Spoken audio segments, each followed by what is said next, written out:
أعوذ بالله من الشيطان الرجيم بسم الله الرحمن الرحيم قال هذا صراط علی مستقیم۔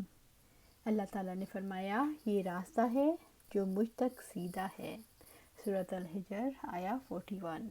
قالا اللہ تبارک و تعالیٰ نے فرمایا ھذا صراط علی مستقیم، یہ راستہ ہے جو مجھ تک سیدھا ہے، یعنی یہ اعتدال والا راستہ مجھ تک اور میرے معزز گھر تک پہنچتا ہے۔ صراط علیہ مستقیم کا معنی سچا راستہ جو اللہ تعالیٰ تک پہنچتا ہے، اللہ تعالیٰ کی طرف جاتا ہے۔ ان عبادی لیس لک علیہم سلطان الا من اتبعک من الغاوین، بے شک میرے بندوں پر تیرے لیے کوئی غلبہ نہیں ہوگا مگر جو گمراہوں میں سے تیرے پیچھے چلیں گے۔ سورۃ الحجر آیا 42۔ ان عبادی، بے شک میرے بندوں پر، یعنی جو اہل ایمان اور اہل تقوی ہوں گے، لیس لک علیہم سلطان، تیرے لیے کوئی غلبہ نہیں ہوگا، یعنی میرے بندوں پر تیرا بس نہیں چلے گا کہ تم انہیں گمراہ کر سکو، جن کے لیے میں نے ہدایت لکھ دی ہے تم ان تک نہیں پہنچ سکتے۔ میرے بندوں کے گمراہ نہ ہونے کا سبب یہ ہے کہ وہ اپنے رب کی عبادت کرتے ہیں، اس کے احکامات کی فرما برداری کرتے ہیں، تو اللہ تعالیٰ انہیں شیطان کے طریقہ واردات سے بچا لیتے ہیں۔ الا من اتبعک من الغاوین، مگر جو گمراہوں میں سے تیرے پیچھے چلیں گے، مگر جو گمراہوں میں سے تیرے پیچھے چلیں گے۔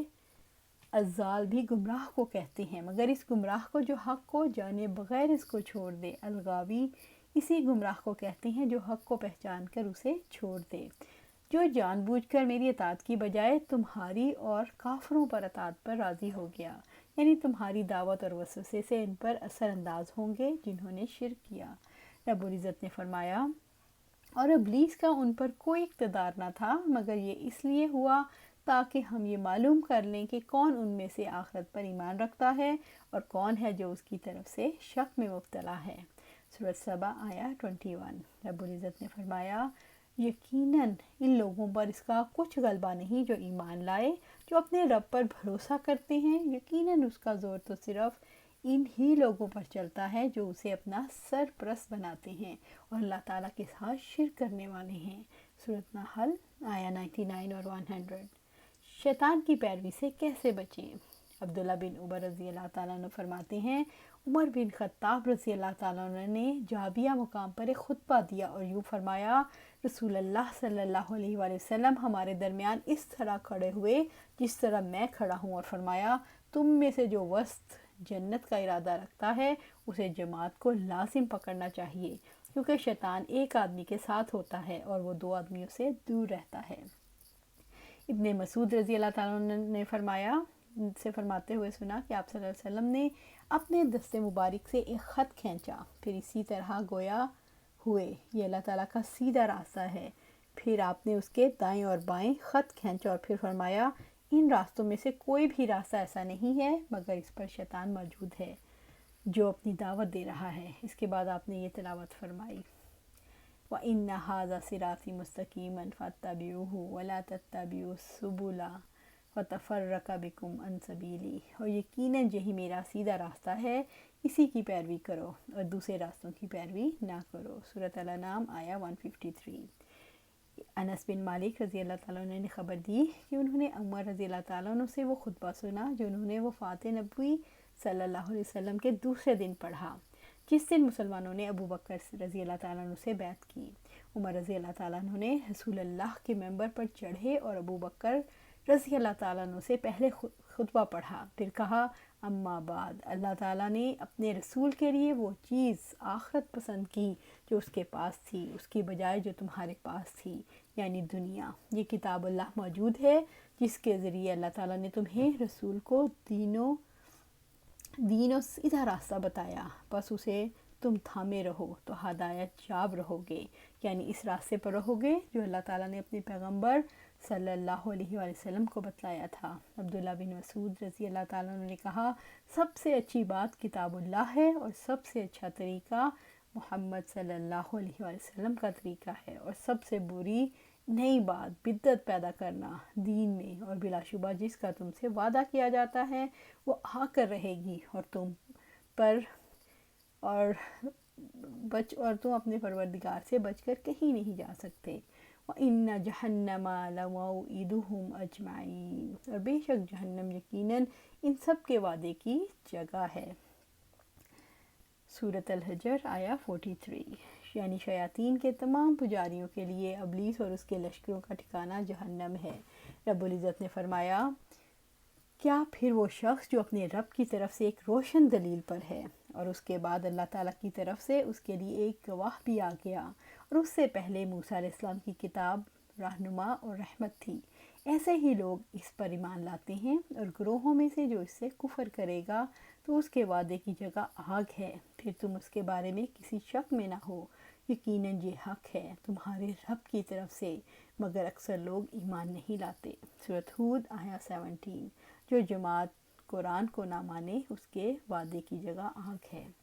لہا سبعۃ ابواب لکل باب منہم جزء مقسوم، اس کے 7 دروازے ہیں، ہر دروازے کا ان میں سے تقسیم شدہ ہے۔ سورۃ الحجر آیا 44۔ لہا سبعۃ ابواب، اس کے 7 دروازے ہیں، یعنی جنت کے 7 دروازے ہیں، اور لوگ ہر دروازے کے لیے بٹے ہوئے ہیں، اسی سے وہ جہنم میں جائیں گے۔ اللہ تعالیٰ مسلمانوں کو جہنم سے بچائے، آمین۔ جہنم کے 7 درجے ہیں، پہلا جہنم، دوسرا لظا، تیسرا احتمہ، چوتھا سعیر، پانچواں سقر، چھٹا جہیم، ساتواں حاویہ۔ ہر دروازہ دوسرے دروازے سے نیچے ہوگا۔ لِكُلِّ بَابٍ مِّنْهُمْ جُزْءٌ مَقْسُومٌ، ہر دروازے کا ان میں سے تقسیم شدہ حصہ ہے، یعنی ابلیس کے پیروکاروں میں سے۔ ابن عمر رضی اللہ تعالیٰ عنہ سے روایت ہے کہ آپ صلی اللہ علیہ وسلم نے فرمایا، جہنم کے 7 دروازے ہیں، ان میں سے ایک دروازہ ان لوگوں کے لیے ہے جو میری امت پر تلوار اٹھائیں۔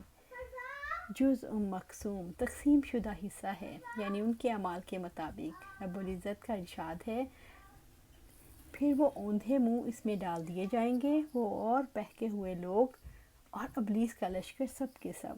سورۃ شعراء آیا 94 اور 95۔ جہنم میں توحید پرست جنہیں کچھ عرصے بعد سفارش پر نکال لیا جائے گا، دوسرے درجے میں یہودی، تیسرے درجے میں عیسائی، چوتھے درجے میں صابی، پانچویں درجے میں مجوسی، چھٹے درجے میں مشرکین، اور 7ویں درجے میں منافقین۔ اللہ سبحانہ تعالیٰ منافقت سے بچائے۔ رب العزت کا فرمان ہے، یقیناً منافق دوزخ کے سب سے نچلے طبقے میں ہوں گے، اور ان کے لیے ہرگز کوئی مددگار نہ پاؤ گے۔ سورۃ النساء آیا 145۔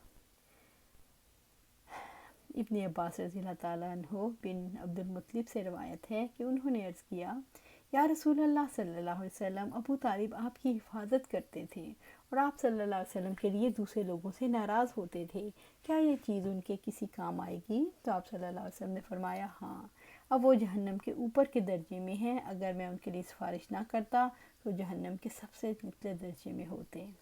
نعمان بشیر رضی اللہ تعالیٰ نے خطبہ دیتے ہوئے فرمایا، میں نے آپ صلی اللہ علیہ وسلم کو فرماتے ہوئے سنا، قیامت کے دن دوزخ والوں میں سب سے ہلکا عذاب اس آدمی کو ہوگا جس کے پاؤں کے نیچے آگ کے 2 انگارے ہوں گے، جن کی وجہ سے اس کا دماغ کھول رہا ہوگا۔ ابو ہریرہ رضی اللہ تعالیٰ عنہ کہتے ہیں، آپ صلی اللہ علیہ وسلم نے فرمایا، میں جہنم سے بھاگنے والی کسی شخص کو آرام کی نیند سوتے نہیں دیکھا، نہ ہی جنت کے کسی خواہش مند کو آرام کی نیند سوتے دیکھا۔ ان المتقین فی جنات وعیون، بلا شبہ متقی باغوں اور چشموں میں ہوں گے۔ سورۃ الحجر آیا 45۔ اللہ سبحانہ تعالیٰ ہمیں ان میں شامل فرمائے۔ ان المتقین، بلا شبہ متقی، یعنی وہ لوگ جو اللہ تعالیٰ سے ثواب کی امید رکھ کر اس کی اطاعت کرتے ہیں، اس کے عذابوں کا خوف رکھتے ہوئے شیطان کی فرما برداری، اس کے وسوسوں، گناہوں اور اللہ تعالیٰ کی نافرمانیوں سے بچتے ہیں۔ آپ صلی اللہ علیہ وسلم نے فرمایا، رسول اللہ صلی اللہ علیہ وسلم نے ایک دن ہمیں نماز پڑھائی۔ الباز رضی اللہ تعالیٰ عنہ سے روایت ہے کہ انہوں نے بیان فرمایا کہ آپ صلی اللہ علیہ وسلم نے ایک دن ہمیں نماز پڑھائی، پھر ہماری طرف متوجہ ہوئے اور ہمیں انتہائی مؤثر واعظ فرمایا، اس کی بنا پر آنکھوں سے آنسو جاری ہو گئے اور دل ڈر گئے۔ ایک شخص نے عرض کیا یا رسول اللہ صلی اللہ علیہ وسلم، ایسا معلوم ہوتا ہے کہ جیسے یہ الوداع کرنے والے کی نصیحت ہے، آپ ہمیں کس بات کی ذمہ داری سونپتے ہیں؟ تو آپ صلی اللہ علیہ وسلم نے فرمایا، میں تمہیں تقوی اختیار کرنے کی وصیت کرتا ہوں اور سماع و اطاعت کی، اگرچہ امیر حبشی غلام ہو۔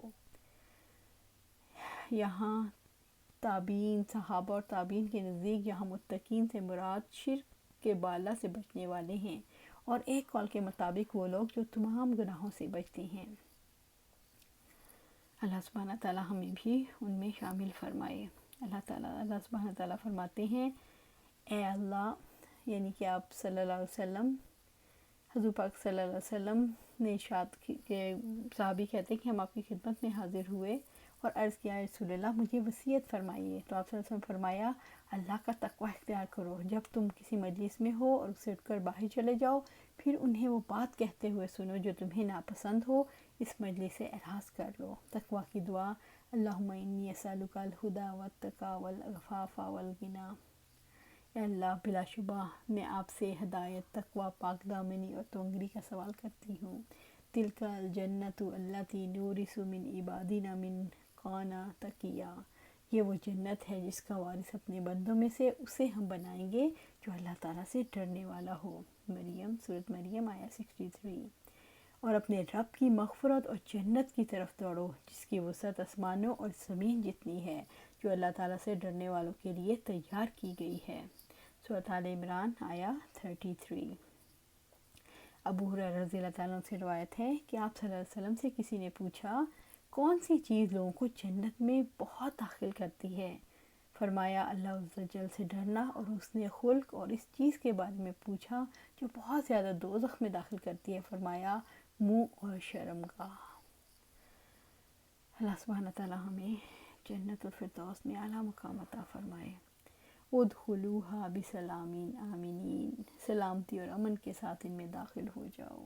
سورۃ الحجر آیہ 46۔ اللہ سبحانہ تعالیٰ ہمیں ان میں شامل فرما۔ ادخلو، اللہ ہم سے کہے ان میں داخل ہو جاؤ، جنت میں داخل ہوتے وقت کہا جائے گا داخل ہو جاؤ اس میں۔ اللہ سبحانہ تعالیٰ، اللہم اجعلنا منہم، اللہم اجعلنا منہم، اللہم اجعلنا منہم بسلام آمنین، سلامتی اور امن کے ساتھ، یعنی ہر تکلیف اور آفت سے صحیح سالم رہتے ہوئے، یعنی بیماری، غم، نعمتوں میں کمی یا نعمتیں چھن جانے سے، نیند اور تھکن سے، اور سب سے بڑھ کر موت سے سلامتی پا کر مامون و محفوظ ہو جاؤ۔ رب العزت نے فرمایا، لہم دار السلام عند ربہم وہو ولیہم بما کانوا یعملون، ان کے رب کے پاس ان کے لیے سلامتی کا گھر ہے اور اس کی وجہ سے ان کا مددگار ہے جو وہ عمل کیا کرتے تھے۔ سورۃ الانعام آیہ 127۔ رب العزت نے فرمایا، خالدین فیہا لا یبغون عنہا حولا، وہ ان میں ہمیشہ رہیں گے، اس میں سے جگہ بدلنا نہ چاہیں گے۔ سورۃ الکہف آیہ 108۔ اللہ سبحانہ تعالیٰ ہمیں بھی ان لوگوں میں شامل فرمائے جو جنتی ہیں، اور ان کو صبح شام سلام کیا جائے گا۔ یہ کب ہوگا؟ جب ہم اپنی زندگی قرآن و سنت کے مطابق گزاریں گے۔ اللہ سبحانہ تعالیٰ ہمیں قرآن و سنت کے مطابق زندگی گزارنے کی توفیق عطا فرما اور اس پر ثابت قدم رکھ۔ آمین یا رب العالمین۔